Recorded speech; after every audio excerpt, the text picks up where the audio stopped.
Hello, dosto. Welcome back to yet another lecture of strategic management. This will be our lecture 2.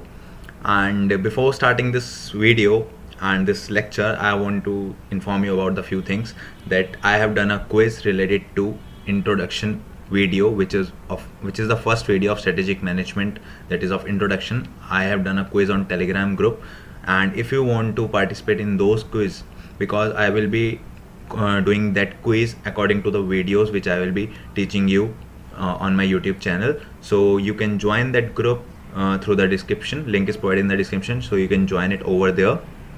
And in this way, you will be able to grasp the concepts and the things more frequently and more easily. So if you want to participate in those quizzes, then you can surely join the group given in the description. Link is in the description, right? So as you can see on the screen, we have opened strategic management notes, and in the earlier video we have done a strategic management introduction. Some points, some topics we have covered, and we will be doing a quick review of all that points. So let's start with first point. So in note number 8 we have studied, that is we have studied what is strategy. ठीक है, और इसमें मैं बताता भी जाऊंगा साथ साथ रिव्यू में कि हमने कौन कौन से क्विजेस में क्या क्या डाला था. जैसे एक क्वेश्चन मैंने क्विज में रखा था कि strategy is the knowledge of dash as it describes that how the dash can be achieved by the resources. तो उसमें कुछ ऑप्शंस थे, कुछ बच्चों ने सही भी दिए, कुछ ने गलत दिए, वो सब में ही हुआ है सारे MCQs में. तो strategy is the knowledge of goals. ठीक है, as it describe that how goals can be achieved by the resources, right. So ये चीज़ें अगर आप करोगे, मैं बहुत कंटेंट बहुत ही कम पढ़ाया था मैंने, बट उसके जो MCQ थे वो मैंने 8 MCQ से भी डिराइव कर लिए थे. और मैंने इस तरह से डाला था कि अगर एग्ज़ाम में आपके पास कुछ भी आ जाता है तो आपको डरना नहीं है और आप आराम से वो सॉल्व कर पाओ. ठीक है, तो आपकी प्रैक्टिस ही आपको एग्ज़ाम में अच्छे मार्क्स दिला सकती है. एंड अगर ऐसे ही हम इंटरप्रेट करते रहेंगे चीज़ों को, ठीक है, और जितना इंटरप्रेट करेंगे, हमें ये सोच के चलना है कि एग्जामिनर ने जो एग्ज़ाम बनाया है, एग्ज़ाम क्वेश्चन पेपर हमारे लिए बनाया है, वो हमें बीट करने के लिए बनाया है, तो हमें अब उसको बीट करना है. ठीक है, तो हमें अपनी प्रिपरेशन 100% देनी है. सो ये एक था उसमें. तो स्ट्रेटेजी का मतलब ये होता है कि knowledge of goals as it describes how the goals can be achieved by the resources. ठीक है, एक्सप्लेन नहीं करूँगा, बस एक क्विक रिव्यू ले रहा हूँ. Features of strategy, long term development, well defined road map and uncertainty. एक क्वेश्चन ये भी था, which of the following is not a feature of strategy, जिसमें मैंने एक फोर्थ पॉइंट जो अलग डाला था वो था कॉम्प्लेक्सिटी टू परफॉर्म. ठीक है, तो वो वाला नहीं आना था. ये 3 इसके फीचर्स हैं स्ट्रेटेजी के. ठीक है, एक इसमें से इसके अंदर से भी मैंने डाला था strategy deals with long term developments rather than routine operations. ठीक है, तो मैंने ये लॉन्ग टर्म डेवलपमेंट को हाइड कर दिया था और ऑप्शंस दे दिए थे वहाँ पे. तो इसका आंसर ये लॉन्ग टर्म डेवलपमेंट रहा. बाकी मैंने आंसर डाले हैं ग्रुप में भी, आप देख सकते हैं. ठीक है, एक ये था strategies a well defined road map for an organisation. नहीं, शायद ये नहीं था, इससे रिलेटेड कुछ बनाया था मैंने, मेरे को ऐसा याद आ रहा है. ठीक है, okay, I will be back in a minute, just give me a minute. Okay,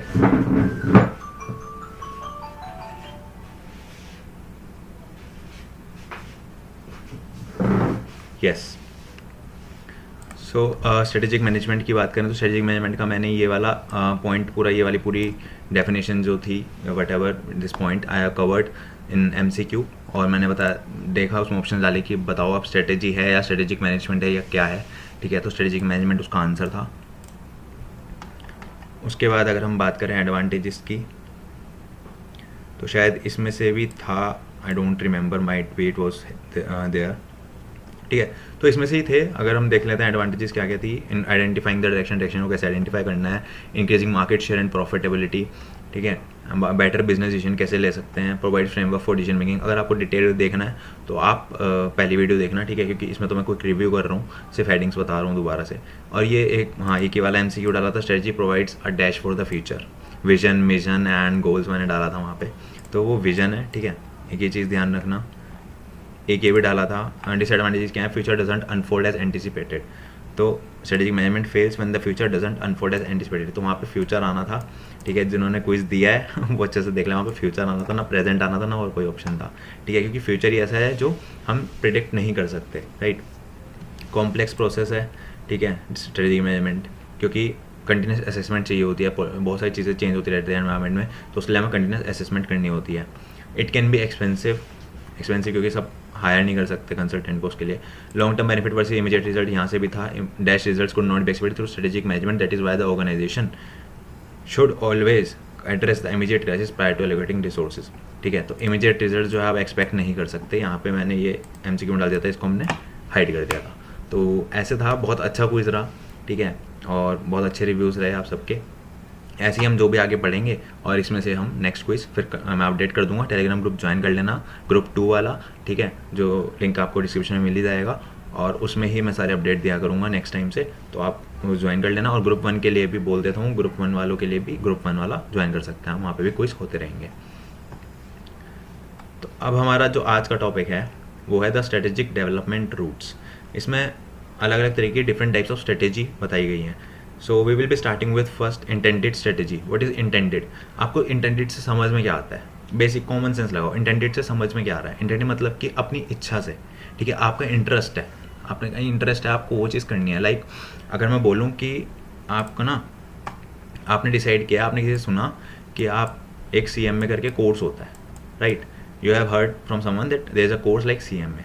सो आपने क्या किया, आपने बुक्स चेक करी CMA की, कि बुक्स कौन कौन सी हैं CMA की। आपने देखा यार इसमें तो कॉस्टिंग बहुत ज़्यादा है। ठीक है, और आपने जब उसको पढ़ा तो आपने देखा कि आपको कॉस्टिंग में ना इंटरेस्ट बन गया एक तरीके से।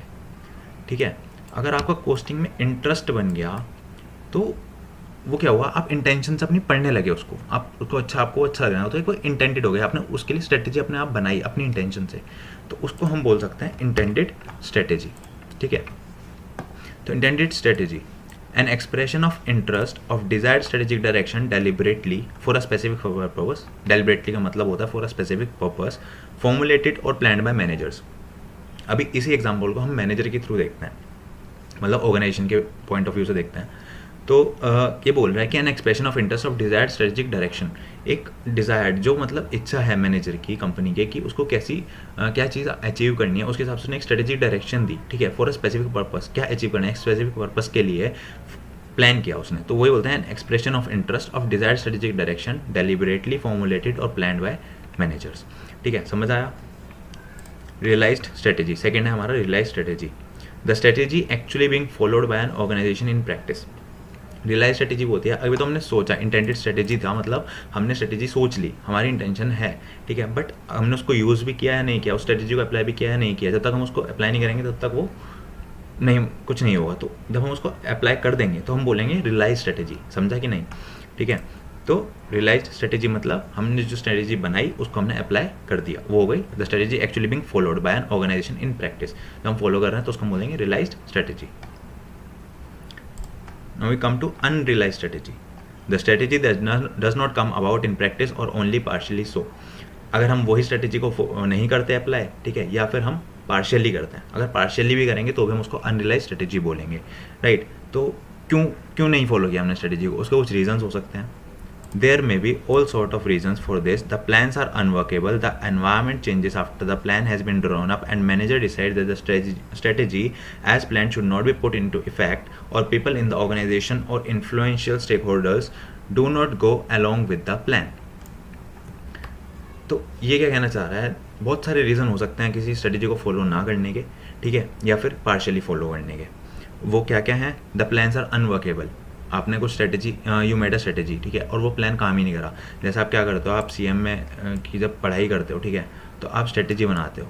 ठीक है, आपने एक स्ट्रेटेजी बनाई कि आपको कैसे पढ़ना है, आपने प्लान्स बनाए, बट हुआ क्या, वो प्लान आपके काम ही नहीं कर रहे हैं। अगर आपने प्लान बना लिया कि मैं, मान लो मैं 15 आवर्स डेली स्टडी करूँगा, ठीक है, आपका प्लान ही ऐसा बन गया कि भाई वो अचीवेबल ही नहीं है, ठीक है, तो आप कर ही नहीं पाओगे उसको, है ना? तो वो आपकी अनरियलाइज स्ट्रेटेजी में चला जाता है। तो बहुत सारे रीज़न हो सकते हैं। The environment changes after the plan has been drawn up. Environment changes की मैं सीधा बात करूँ, कोरोना वायरस वाली बात आ गई, ठीक है, कोरोना वायरस चल रहा है अभी, तो हमारे क्या हुआ, एग्ज़ाम पोस्टपोन हो गए, ठीक है, एग्ज़ाम पोस्टपोन हो गए। देखो राइटिंग में मत जाना यार, ठीक है, मेरे पास रिसोर्सेज नहीं है जो मैं अच्छे से सब लिख सकूँ, ठीक है, बट जितना मेरे से पॉसिबल है उतना मैं बेस्ट ट्राई करूँगा।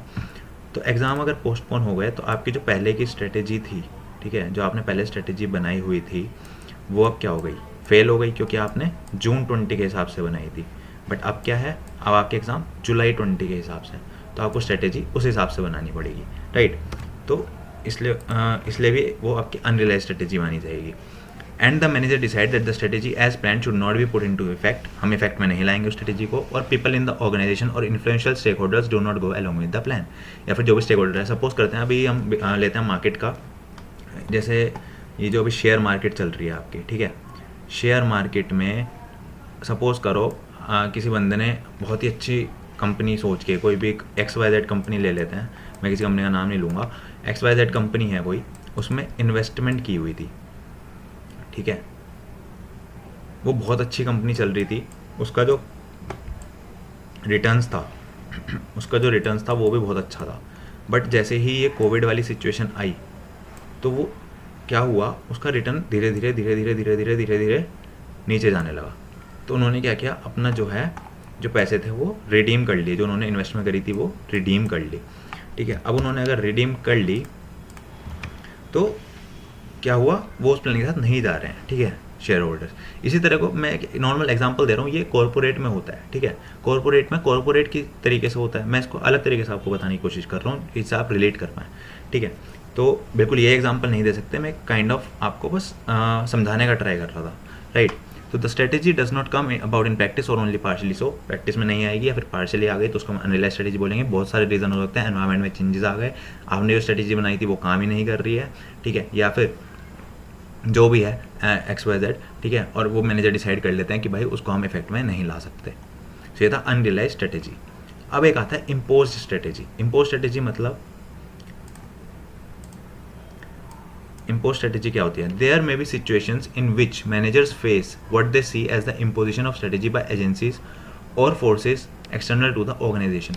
कुछ सिचुएशंस ऐसी आते हैं कि बाहर के जो फैक्टर्स होते हैं ना, वो इफेक्ट करते हैं कंपनी को।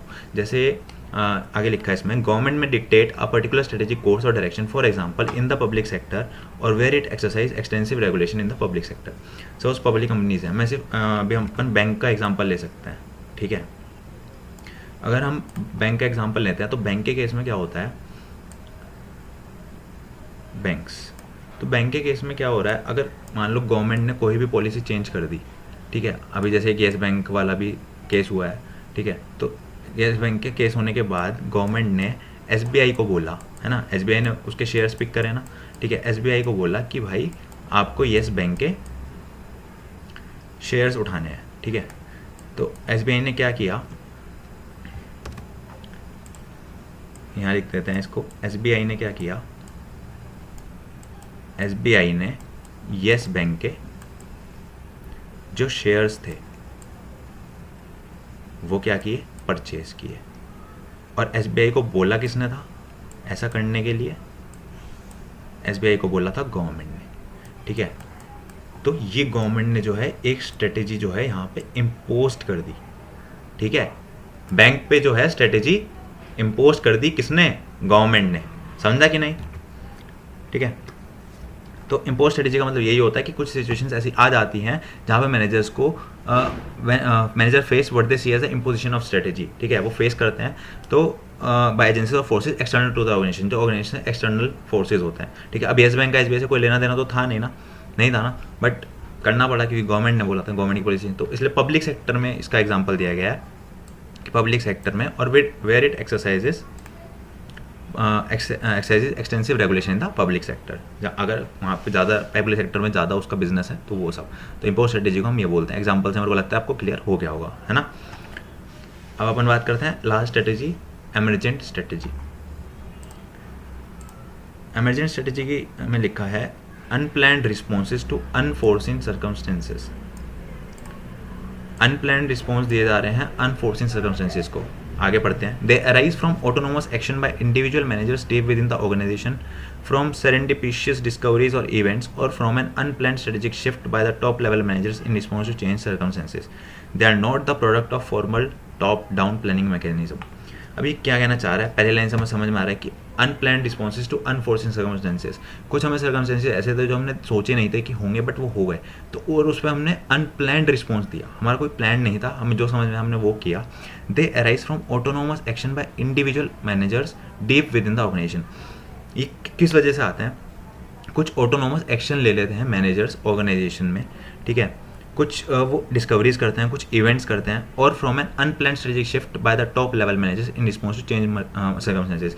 ये क्या होता है जो टॉप लेवल मैनेजमेंट होता है ना, वो क्या करता है, एक मिनट, सपोज करो ये टॉप लेवल मैनेजमेंट है, ठीक है, तो इन्होंने कोई स्ट्रेटेजी बनाई हुई थी, ठीक है, इनकी एक स्ट्रेटेजी थी, और हुआ क्या, ये कोविड वाली सिचुएशन आ गई, ठीक है, कोविड-19 की। अभी कोविड-19 की अगर सिचुएशन आ जाती है तो इन्होंने रिएक्ट किया, और रिएक्ट क्या किया, और जो इनका स्ट्रेटेजी थी ना, उसने एक बहुत ही तगड़ा शिफ्ट लिया, ठीक है, बहुत तगड़ा उसने शिफ्ट लिया, मतलब इन्होंने पूरी की पूरी अपनी स्ट्रेटेजी बदल दी। तो वो एक तरीके की आपकी एमरजेंट स्ट्रेटेजी, मतलब समझ में आ रहा होगा आपको। एमरजेंट का मतलब क्या होगा, एमरजेंट से आपका मतलब यहाँ पे है, एमरजेंट का मतलब है एमरजेंसी, कि एमरजेंसी में आपको स्ट्रेटेजी चेंज करनी पड़ी, ठीक है। तो वही इसमें बोलना चाह रहा है, they are not the product of formal top down planning mechanism. कुछ चीज़ें ऐड कर दी, कुछ चीज़ें हटा दी, बट वो जो टॉप, क्या लिखा है यहाँ पे, टॉप डाउन प्लानिंग मैकेनिज्म, जो उनका टॉप डाउन प्लानिंग मैकेनिज्म था, जो उन्होंने पहले बनाया हुआ था, ठीक है, उन्होंने प्लानिंग कर रखी थी, पहले वाली स्ट्रेटेजी थी, उसमें कुछ इन्होंने प्रोडक्ट्स ऐड कर दिए जो कि यू नहीं करने थे पहले, कोविड-19 आने से पहले कुछ ऐड कर दिए और कुछ रिमूव कर दिए, ठीक है। तो ये होती है आपकी एमरजेंट स्ट्रेटेजी। सबके एग्जांपल मैंने दिए हैं, आई होप कि आपको क्लियर हो गया होगा, समझा कि नहीं, है ना, ठीक है। समझ गया हो तो बहुत बढ़िया है, क्विज में बहुत मज़ा आएगा, ठीक है। इंटेंडेड स्ट्रेटेजी मतलब an expression of interest of desired strategic deliberately formulated for plan by managers. Revise कर रहे हैं हम क्विकली। टाइप्स ऑफ स्ट्रेटेजी कौन कौन सी है, इंटेंडेड स्ट्रेटेजी, इंटेंडेड स्ट्रेटेजी से आपको क्या समझ में आ रहा है, इंटेंशन से बनाई गई है। रियलाइज स्ट्रेटेजी, जो रियलाइज कर दी, मतलब कि आपने एक्शन में ले ली बनाने के बाद। अनरियलाइज स्ट्रेटेजी, जो आपने एक्शन में नहीं ली या फिर पार्शियली ली, वो बहुत सारे रीज़न हो सकते हैं क्यों नहीं ली या फिर पार्शियली क्यों ली, उसके बहुत सारे रीज़न है। इम्पोज स्ट्रेटेजी की बात करें तो इम्पोज स्ट्रेटेजी, आपने कोई स्ट्रेटेजी थोप दी, जैसे SBI और येस बैंक वाला एग्जांपल मैंने आपको बता दिया कि गवर्नमेंट ने SBI पर वो रिस्पॉन्सिबिलिटी डाल दी, तो वो एक इम्पोज स्ट्रेटेजी हो गई, ठीक है। एमरजेंट स्ट्रेटेजी, जो एमरजेंसी में ली गई, उसमें अनप्लान स्ट्रेटेजिक शिफ्ट आ गया टॉप लेवल मैनेजमेंट में, ये सब, ठीक है। तो 5 तरह की हो गई, इंटेंडेड जो इंटेंशन से की जाए, रियलाइज्ड जो आपने एक्शन में ली, अनरियलाइज्ड जो एक्शन में नहीं ली या फिर पार्शियली ली। उसके बाद 4th वन थी इम्पोज स्ट्रेटेजी, जो गवर्नमेंट SBI और येस बैंक वाला एग्जांपल आ गया। लास्ट वाला आ गया एमरजेंट स्ट्रेटेजी, जो एमरजेंसी में ली गई, ठीक है। अनप्लान रिस्पॉन्स था अनफोर्सिन सर्कमस्टेंसेस को देखते हुए। दिस इज इट, ठीक है। नहीं, वीडियो खत्म नहीं हुआ, लेक्चर अभी बाकी है मेरे दोस्त। हाँ, now next topic is strategic fit and strategic stretch. तो इस वाले टॉपिक की हम एक वीडियो भी देखेंगे, ठीक है। उसमें आपको साउंड नहीं आएगी, मैं साथ समझाता जाऊँगा, क्योंकि उसमें कुछ म्यूजिक था पीछे, तो मैंने वो आवाज़ नहीं डालूंगा। तो अभी आप देख सकते हैं जैसे स्क्रीन पे, strategy can be seen as matching the resources and activities to the environment in which it operates.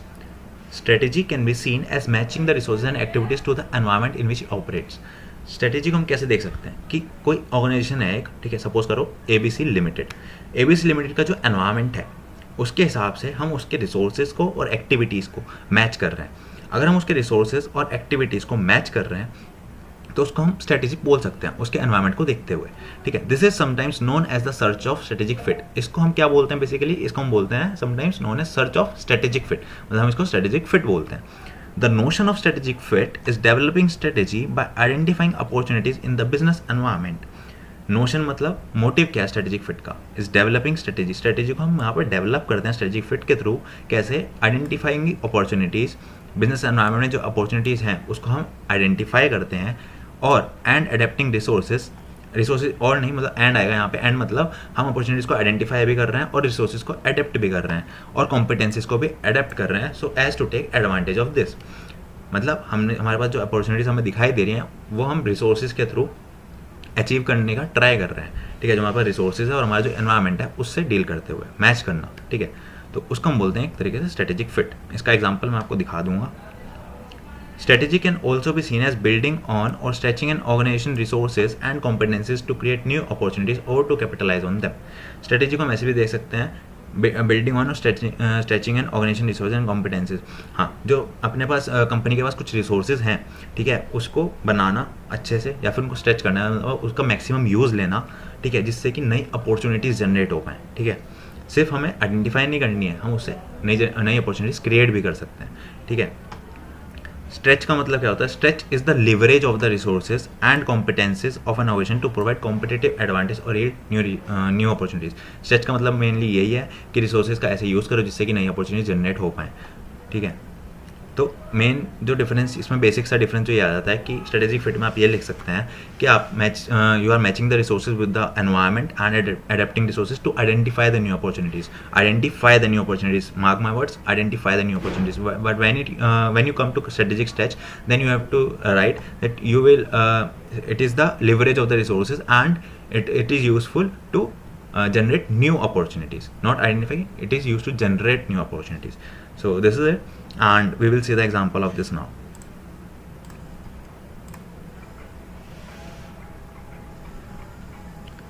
देखते रहना। ये स्ट्रेटेजिक फिट एंड स्ट्रेच जो है एप्पल प्रोडक्ट्स के एग्जांपल को लेते हुए दिखाया गया है इसमें, ठीक है। अरे सॉरी,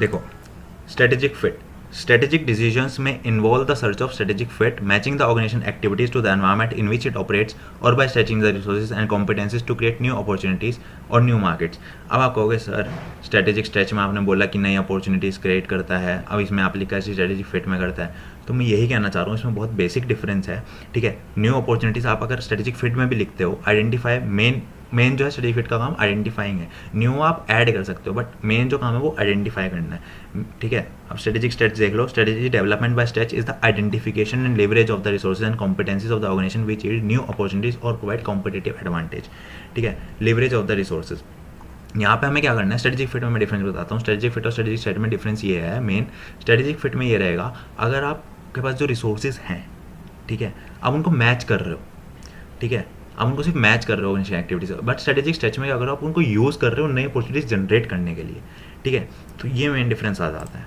ये वही डेफिनेशन अनफॉर्चुनेटली वही है जो नोट्स में है, ठीक है, मैंने यहाँ से नहीं देखा था।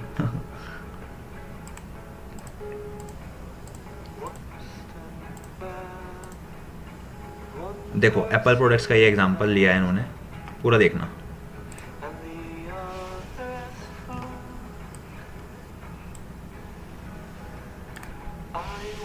iPod, the first digital portable music player, the innovative era of Apple product. जो सबसे पहले आया था iPod आया था, ठीक है, एप्पल ने निकाला था। उसके बाद iTunes आया, the initial online music shop that connect to iPod, customers can also download from any other software, example Windows. iPhone, the first mobile device which includes the function of web browser, iOS, iPhone में iOS आया। iPhone initiates the era of touch technology for smartphones, ठीक है। सब समझ में आएगा, इस video को अच्छे से पूरा देखना। द रेवोल्यूशन ऑफ iOS कैसे आया, पहले iPad आया, फिर iOS आया, फिर iPhone आया, ठीक है। तो ये ऐसे रेवोल्यूशन हुआ इसका।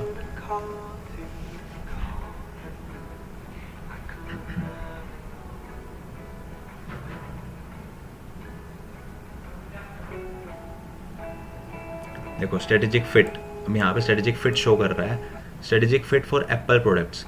इसमें इन्होंने SWOT एनालिसिस करके दिखाया, ठीक है, वो हम आगे पढ़ेंगे। स्ट्रेंथ की बात करें तो स्ट्रेंथ में उसने बोला सक्सेसफुल उन्होंने मार्केटिंग करी, ठीक है, इनोवेशन किया, टॉप इंजीनियरिंग थी उसमें। वीकनेस में क्या था, सेंट्रलाइज डिसीजन था, हाई प्राइसेस थे और कंपेटेबिलिटी। थ्रेट का था, न्यू कमिंग कॉम्पिटिटर्स आ सकते हैं, चेंजेबिलिटी ऑफ कस्टमर, कस्टमर का मोल्ड चेंज हो सकता है।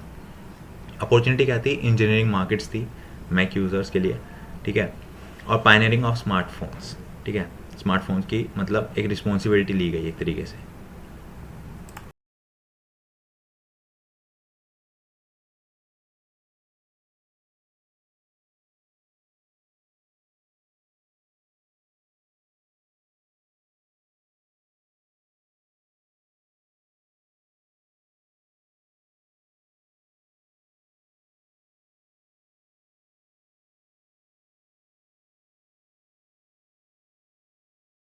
देखो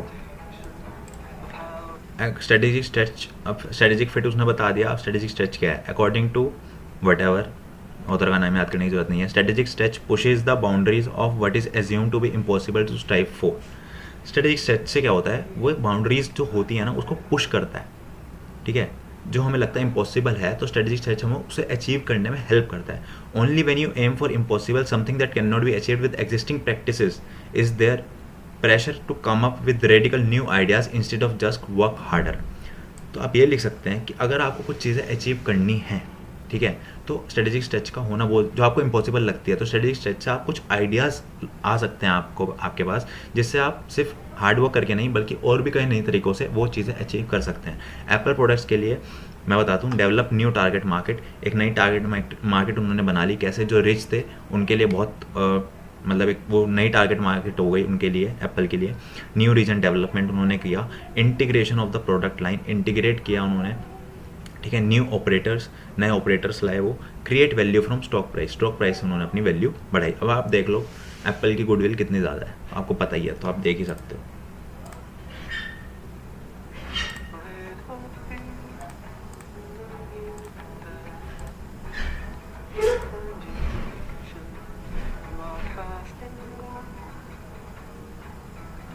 एप्पल्स नेक्स्ट, उसके बाद एप्पल ये सब ले आया. बस यहीं तक देखेंगे हम. हमें देखना था कि स्ट्रेटेजिक फिट और स्ट्रेटेजिक स्ट्रेच कैसे यूज़ किया गया, वो हमने देख लिया इसमें कि स्ट्रेटेजिक फिट और स्ट्रेटेजिक स्ट्रेच को कैसे उन्होंने बताया. दोनों चीज़ों का आई थिंक अब डिफरेंस क्लियर हो गया होगा, इतनी एक्सप्लेनेशन हो गई है उसकी, ठीक है. तो यह था स्ट्रेटेजिक फिट और स्ट्रेटेजिक स्ट्रेच. स्ट्रेटेजिक फिट समझ आया, स्ट्रेटेजिक स्ट्रेच समझ आया ना, ठीक है. तो ऐसे ही हम एग्जाम्पल ले लेके पढ़ेंगे तो बिल्कुल माइंड में आ जाएगा. अब अपन पढ़ेंगे स्ट्रेटेजिक मैनेजमेंट फ्रेमवर्क. बहुत ही छोटा सा है, ठीक है, वो बहुत ही ईजी है. 5 स्टेजेस होती हैं. कितनी स्टेजेस होती हैं? 5 स्टेजेस होती हैं. कितनी होती हैं? 5 होती हैं. किसकी? स्ट्रेटेजिक मैनेजमेंट फ्रेमवर्क की. क्या 5 स्टेज हैं? सबसे पहले हम स्टेज में देखते हैं. देखो, अगर हम इसको नॉर्मल लाइफ से डील करते हैं तो अपन यही देखते हैं कि हम पहले कहाँ पे हैं, where are we now. Stage 1 में हम यही देखेंगे, ठीक है. हम अपनी स्वॉट एनालिसिस करेंगे, मतलब हम प्रिपरेशन कर रहे हैं तो हम प्रिपरेशन में सबसे पहले ये देखेंगे कि वेयर आर वी नाउ, हम अभी कहाँ पे हैं, ठीक है. स्टेज 2 में हम देखेंगे हमें कहाँ जाना है, ठीक है. उसके बाद तीसरे में हम उसके ऑप्शंस ढूंढेंगे, ठीक है. 4th में हम उसका बेस्ट सिलेक्शन अडॉप्ट कर लेंगे और 5th में हम उसको इम्प्लीमेंट कर देंगे. तो मैं इसको CMA की प्रैक्टिस, सब मैं CMA से कंसर्न जितना हो सकता है उतना करके दिखाऊंगा. आपके CMA के एग्ज़ाम्स आ गए, ठीक है. डर मत जाना यार, मैं हर एग्जाम्पल में एग्ज़ाम्स ले लेता हूँ, ठीक है. डरना नहीं है. जुलाई 20 आपने टाइम टेबल बनाया. कैसे बनाओगे? सबसे पहले देखोगे अभी आप कहाँ पे हो. सपोज यू आर हेयर, ठीक है. कहाँ पे खड़े हो वो नहीं, ठीक है. ड्राइंग पे तो बिल्कुल मत जाना, ठीक है. अरे इसका एक आंख बड़ा हो गया यार. एनीवेज लीव इट, ठीक है. सपोज करो ये है कोई पर्सन, ठीक है. ये आप हो, ठीक है. आपने एनालाइज किया. अच्छा ठीक है, मैं हूँ, ठीक है. तो मैंने एनालाइज किया. अभी मैं कहाँ पे हूँ? Where are me, where are we now. मतलब अपन देख लेते हैं अपन कहाँ पे हैं, ठीक है. कहाँ पे हैं? स्टेज 1 है, ये है स्टेज 1, ठीक है. स्टेज 2 में where we want to go, where we want to go. मेरे को लगता है इसको ड्राइंग करके ज़्यादा अच्छे से दिखा सकते हैं, ठीक है. अभी कहाँ पे हैं और कहाँ जाना चाहते हैं, ठीक है. उसके लिए हमने क्या किया, कुछ ऑल्टरनेटिव्स बना लिए, ठीक है.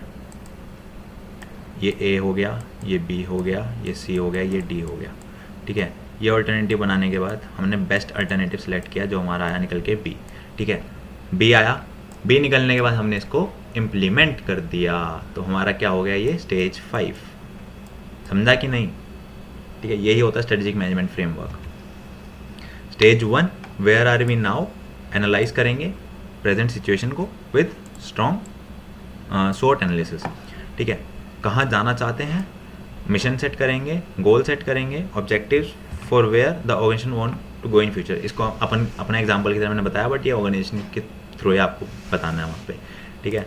तो setting mission, goals and objective for where the organisation want to go in future. Stage 3 we will analyze the various strategic alternatives available to achieve our goals and objectives. 4th we will select the best alternative with SWOT analysis. And in 5th stage we will implement and executing the selected alternatives and monitoring of the same over times. उसको क्या करेंगे, अब suppose करो आपने ये select किया था, ठीक है. आपने ये इम्प्लीमेंट कर दिया, ठीक है. आपने सपोज करो आपने पहले जून 20 के हिसाब से देखा था एनालिसिस करके कि आप जून 20 में किस तरह से इंप्लीमेंट करोगे. अब एग्जाम हो गए जुलाई 20 में, तो आपको ये फिर से चेंजेस लाने पड़ेंगे इसमें, ठीक है. जब तक चेंजेस नहीं लाओगे वो नहीं चलेगा. तो ये चीज़ आ जाती है यहाँ पे. तो वो यही कह रहा है उसमें कि implementing and executing the selected alternatives and monitoring of the same over times, हमें मॉनिटर करता रहना पड़ेगा, ठीक है। अब जो बात आती है इंपॉर्टेंस ऑफ स्ट्रेटेजिक मैनेजमेंट, ये वाला इस वीडियो का लास्ट टॉपिक होगा। उसके बाद हम ये स्ट्रेटेजिक मैनेजमेंट फ्रेमवर्क प्रोसेस जो है नेक्स्ट वीडियो में पढ़ेंगे और नेक्स्ट वीडियो में स्टडी नोट कंप्लीट कर देंगे। इंपॉर्टेंस ऑफ स्ट्रेटेजिक मैनेजमेंट में मेन ये आपको ग्रीन में जो दिख रहा है ये इंपॉर्टेंट है, आप इसको हेडिंग बना के भी आप इसके अंदर पॉइंट्स लिख सकते हैं। जैसे आपने इंपॉर्टेंस ऑफ स्ट्रेटेजिक मैनेजमेंट में आपने सबसे पहले डाला स्पेसिफिक डायरेक्शन, उसके अंदर आपने पूरा का पूरा पहला वाला पॉइंट लिख दिया। तो इस तरह से भी आप कर सकते हैं अगर आप चाहें, इससे आपकी बेटर प्रेजेंटेशन आती है, ठीक है। तो इंपॉर्टेंस क्या है स्ट्रेटेजिक मैनेजमेंट की, हमें एक स्पेसिफिक डायरेक्शन मिलती है, ठीक है। It guides the company to move in a specific direction, it defines organisation goals and fixes realistic objectives which are in alignment with the company vision. ये मैंने पहले ही पढ़ा था कि ये रियलिस्टिक ऑब्जेक्टिव्स को डिफाइन करता है और हाँ ये कंपनी के विजन के अकॉर्डिंग उसके इन लाइन में रहता है, उससे हमें एक स्पेसिफिक डायरेक्शन मिल जाती है कि हमें कैसे जो है काम करना है, एक स्ट्रेटेजी बन जाती है। Second point, it assist the firm in becoming proactive rather than reactive, to make it analyze the actions of the competitors and take necessary steps to compete in the market instead of becoming spectators। मतलब कि अगर आपने strategy बना ली, आप पढ़ाई कर रहे हो, आपने स्ट्रेटेजी बना ली पहले से ही, ठीक है, कि आपने सपोज कर लिया कि भाई इतने सारे बच्चे पढ़ रहे हैं, मेरे को इस तरह से पढ़ना है जिससे मैं उनसे कम्पीट कर पाऊँ, तो आपके वो कॉम्पिटिटर्स हैं, तो आप पहले से ही प्रोएक्टिव हो गए, ठीक है। आपने देखा कि दूसरा पढ़ रहा है, उसके बाद आप उस हिसाब से पढ़ रहे हो, वो नहीं, आप रिएक्ट नहीं कर रहे हो उसको, आप पहले से ही अपनी तैयारी करके चल रहे हो, तो उसको बोलते हैं प्रोएक्टिव। तो यही ऑर्गेनाइजेशन में होता है, ऑर्गेनाइजेशन दूसरे कॉम्पिटिटर से कम्पीट करने के लिए पहले से ही प्रोएक्टिव रहती है, पहले से ही अपने आप डिसीजन लेती है, नेसेसरी स्टेप्स लेती है, ठीक है, to compete in the market, ना कि सिर्फ उनको देखती रहती है। Third point is it acts as a foundation for all key decision of the firm, एक फाउंडेशन बन जाता है, एक प्लेटफॉर्म बन जाता है सारे डिसीजन के लिए जो बाकी फर्म में लिए जाते हैं, फर्म में जो बाकी डिसीजन लिए जाते हैं। Fourth point is it attempts to prepare the organisation for future challenges and play the role of pioneer in exploring opportunities and also help in identifying ways to reach those opportunities, ठीक है। Future challenges में आपको help होगी, organisation को help होती है, ठीक है, और अपॉर्चुनिटीज़ एक्सप्लोर कर सकते हैं बहुत सारी और आइडेंटिफाई कर सकते हैं वेज की कैसे उस अपॉर्चुनिटीज़ को आप रीच कर सकते हैं, ठीक है। ये सब ऑर्गेनाइजेशन के पॉइंट ऑफ व्यू से है, अपने आप से भी आप इसको कनेक्ट कर सकते हैं। It ensures the long term survival of the firm while copying the competition and surviving the dynamic environment. Environment जो है डायनेमिक है, मतलब कि चेंज होता रहता है, तो उसके साथ अगर आप स्ट्रेटेजी में अपनी चेंजेस नहीं लाएंगे तो आपको दिक्कत होगी, और स्ट्रेटेजी में चेंजेस कैसे आएंगे, स्ट्रेटेजिक मैनेजमेंट के थ्रू अप्लाई किए जाएंगे। तो इसलिए एंश्योर्स करता है ये लॉन्ग टर्म सर्वाइवल, मतलब ज़्यादा टाइम तक फर्म जो है एग्जिस्ट करेगी मार्केट में अगर वो अपनी स्ट्रेटेजी अच्छे से बनाती है। Also it exist in the development of core competencies and competitive advantage that helps in business survival and growth. Core competency मतलब जो हार्ड कोर एरियाज होते हैं, ठीक है, उनमें भी उनके डेवलपमेंट में भी हेल्प करता है strategic management, and competitive advantage that helps in the business survival and growth. और एक कॉम्पिटेटिव एडवांटेज मिल जाती है जिससे क्या होता है, एक बिजनेस सर्वाइवल और ग्रोथ जो है बहुत ईजी हो जाती है स्ट्रेटेजिक मैनेजमेंट की हेल्प के थ्रू, ठीक है। तो 5 पॉइंट हो गए, 6 पॉइंट हो गए, ठीक है। एक तो स्पेसिफिक डायरेक्शन मिल जाती है, प्रोएक्टिव हो जाते हैं, एक फाउंडेशन बन जाता है सारी एक्टिविटी सारी डिसीजन का, ठीक है। अपॉर्चुनिटीज़ एक्सप्लोर कर सकते हैं, वेज कैसे उन अपॉर्चुनिटीज़ को अचीव करना है वो देख सकते हैं, लॉन्ग टर्म सर्वाइवल रहता है बिजनेस का, और डेवलपमेंट ऑफ कोर कॉम्पिटेंसीज। सो ये थी आपकी इंपॉर्टेंस ऑफ स्ट्रेटेजिक मैनेजमेंट, ठीक है। तो इनको अच्छे से पढ़ना, और हम इसको क्विज करेंगे जल्दी, मैं इंटीमेट कर दूंगा उस चीज़ को लेके अपने डायग्राम ग्रुप 2 में। तो आज की क्लास में हमने टाइप्स ऑफ स्ट्रेटेजीज पढ़ लिया, थोड़ा थोड़ा पढ़ेंगे बट अच्छे से पढ़ेंगे। 5 स्ट्रेटेजी थी, intended strategy, realise strategy, unrealise strategy, impose strategy and emergent strategy, ठीक है। उसके बाद स्ट्रेटेजिक फिट और स्ट्रेटेजिक स्ट्रेच में डिफरेंस भी मैंने आपको बता दिया with an example of Apple. Strategic management framework कहाँ पे है, कहाँ जाना है, कैसे जाएंगे, क्या क्या अल्टरनेटिव है, उसमें से बेस्ट सेलेक्ट करेंगे, और उसके बाद बेस्ट कैसे सेलेक्ट करेंगे, स्वॉट एनालिसिस करके, और उसके बाद क्या करेंगे, इंप्लीमेंट करेंगे उसको और मॉनिटर करते रहेंगे कि कोई चेंजेस तो नहीं आया, कुछ चेंजेस तो नहीं करना है इसको इसमें। तो ये हो गई 5 stages. Importance of strategic management, एक स्पेसिफिक डायरेक्शन मिल जाएगी, प्रोएक्टिव हो जाएंगे, ठीक है। प्रोएक्टिव होने के बाद हम एक फाउंडेशन है वो सारी डिसीजन के लिए अपॉर्चुनिटीज एक्सप्लोर कर सकते हैं, वेज उनको कैसे अपॉर्चुनिटीज़ को वो करना है, अचीव करना है, ठीक है, उसके लिए वेज ढूंढ सकते हैं। लॉन्ग टर्म सर्वाइवल में हेल्प करता है, और development of core competencies. So this is it. And यहाँ तक की वीडियो अच्छी लग रही हो तो लाइक ज़रूर कर देना, और कमेंट्स में ज़रूर बताते चले जाना सारी वीडियोस के साथ कि आपको क्या पसंद आ रहा हो, क्या पसंद नहीं आ रहा है वो भी बता देना, जिससे कि मैं अगली वीडियोस में आने वाली में इंप्रूव करता रहूँ। So this is it. And अगर अभी तक आपने सब्सक्राइब नहीं किया चैनल को, so do subscribe and hit the bell icon as well, so you will get all the notifications as earlier as possible. That's it, मिलते हैं नेक्स्ट वीडियो में।